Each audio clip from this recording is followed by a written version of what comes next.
निक्षय पोषण योजना के संदर्भ में निम्नलिखित कथनों पर विचार कीजिए। 1. इसे वर्ष 2019 में राष्ट्रीय टीबी उन्मूलन कार्यक्रम के हिस्से के रूप में लॉन्च किया गया था। 2. यह उपचार पर टीबी रोगियों को प्रति माह 500 रुपये का प्रत्यक्ष नकद लाभ हस्तांतरण प्रदान करता है। 3. कोई व्यक्ति, कॉर्पोरेट और यहां तक कि राजनीतिक दल भी निक्षय मित्र या स्वयंसेवक बन सकते हैं। ऊपर दिए गए कथनों में से कौन सा से सही है? ए. 1 और 2, बी. 1 और 3, सी. 2 और 3, डी. 1, 2 और 3।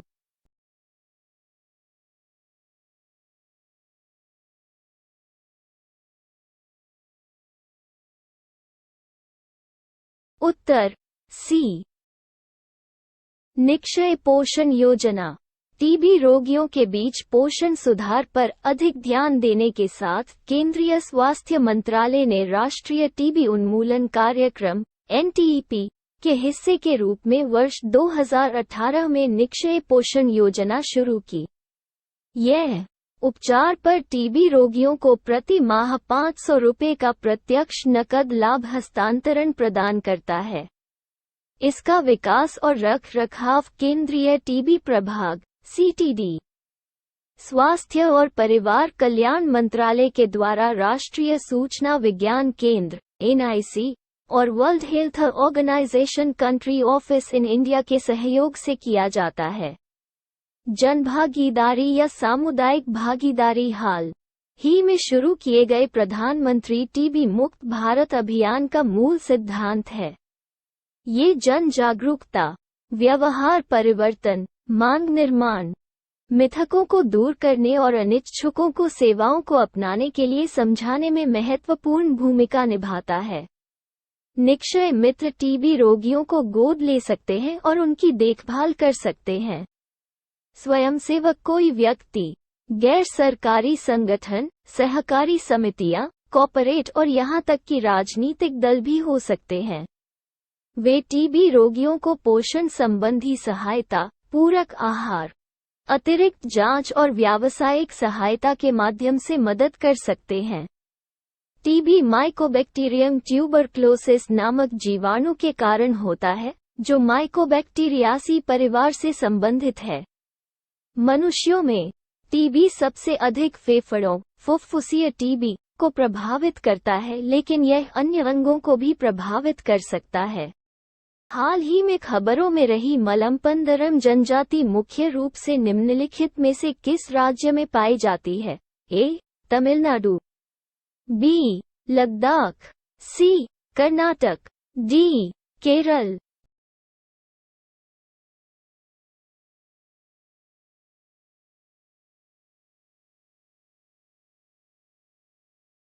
उत्तर डी।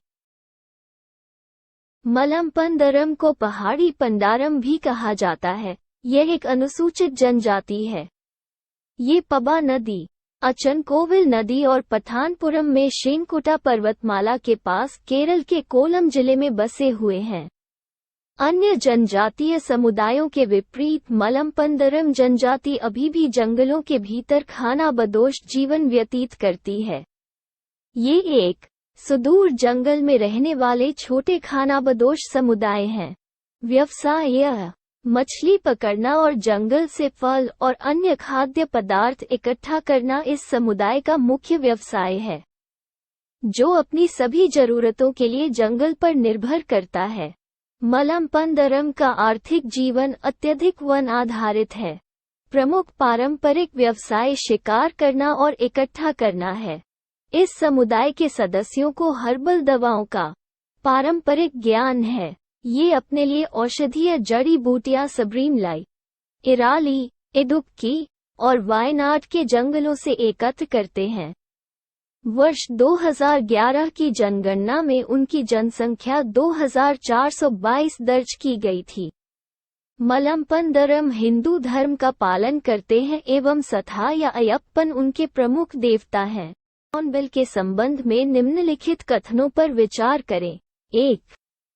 ग्रेट हॉर्नबिल हिमालय की तलहटी और पश्चिमी घाट में पाया जाता है। 2. यह नागालैंड और केरल का राजकीय पक्षी है। 3. इंडियन हॉर्नबिल की IUCN स्थिति भेद्य है। ऊपर दिए गए कथनों में से कौन सा से सही है? A. 1 और 2, B. 1 और 3, C. 1, 2 और 3, D. 2 और 3।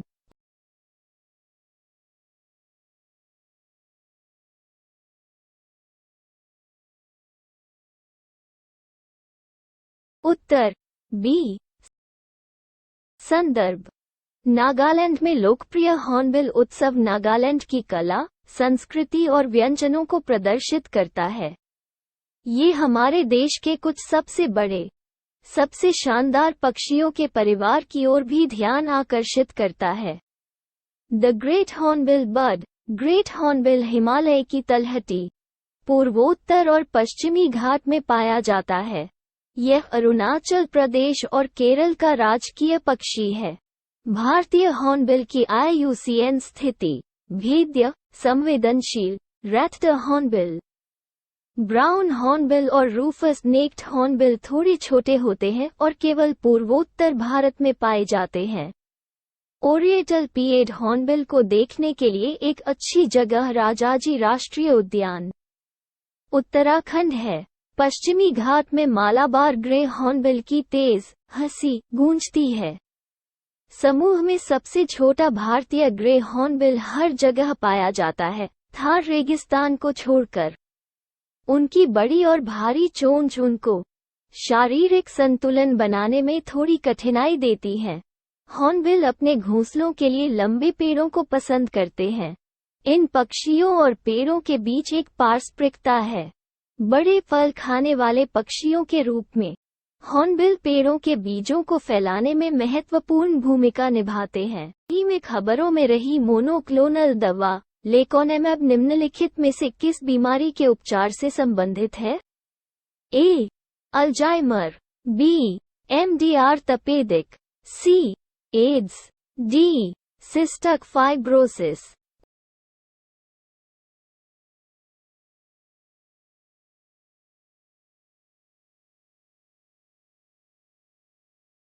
उत्तर A। संदर्भ: अल्जाइमर रोग के रोगियों में संज्ञानात्मक गिरावट को कम करने के लिए एक दवा की सफलता की खबर आई है। फार्मा कंपनियों बायोजेन एंड एजाई द्वारा संयुक्त रूप से विकसित दवा लेकोनेमैब का प्रारंभिक अल्जाइमर रोगियों पर परीक्षण किया गया था। लेकोनेमैब मोनोक्लोनल एंटीबॉडी नामक दवाओं के एक वर्ग से संबंधित है।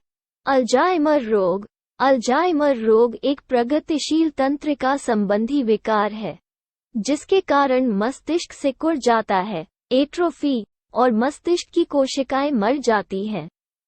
अल्जाइमर रोग मनोभ्रंश, सोच, व्यवहार और सामाजिक कौशल में लगातार गिरावट, जो किसी व्यक्ति की स्वतंत्र रूप से कार्य करने की क्षमता को प्रभावित करती है, का सबसे आम कारण है।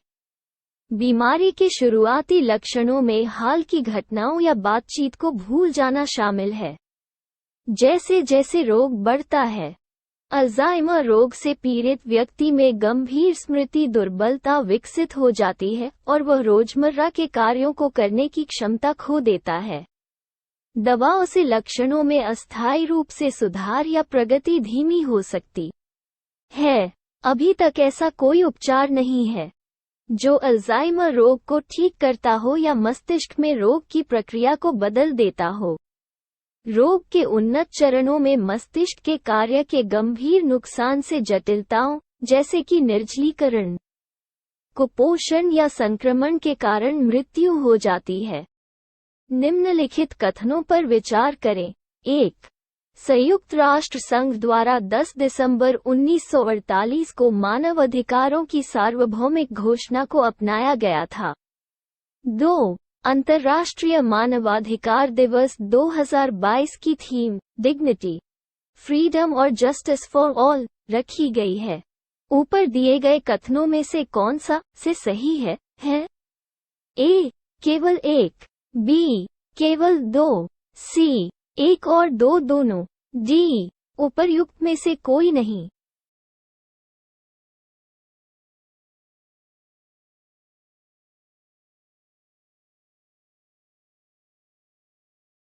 उत्तर सी 10 दिसंबर 2023 को मानवाधिकारों की सार्वभौम घोषणा यूडीएचआर को अपनाने की 75वीं वर्षगांठ के उपलक्ष्य में अंतर्राष्ट्रीय मानवाधिकार दिवस 2022 की थीम डिग्निटी, फ्रीडम और जस्टिस फॉर ऑल के रूप में निर्धारित की गई है। मानवाधिकारों की सार्वभौम घोषणा को संयुक्त राष्ट्र संघ ने 10 दिसंबर 1948 को अपनाया था। प्रत्येक वर्ष 10 दिसंबर को अंतर्राष्ट्रीय मानवाधिकार दिवस के रूप में मनाया जाता है। दिवस का उद्देश्य मानवाधिकारों के महत्व के बारे में जागरूकता में सुधार करना और हितधारकों को ये सुनिश्चित करने के लिए प्रोत्साहित करना है कि सभी लोग अपने मानवाधिकारों का स्वतंत्र रूप से आनंद लेने और उनका प्रयोग करने में सक्षम हैं। इस दिन को परंपरागत रूप से हर 5 साल में मानवाधिकार के क्षेत्र में संयुक्त राष्ट्र पुरस्कार के साथ साथ नोबेल शांति पुरस्कार भी दिया जाता है।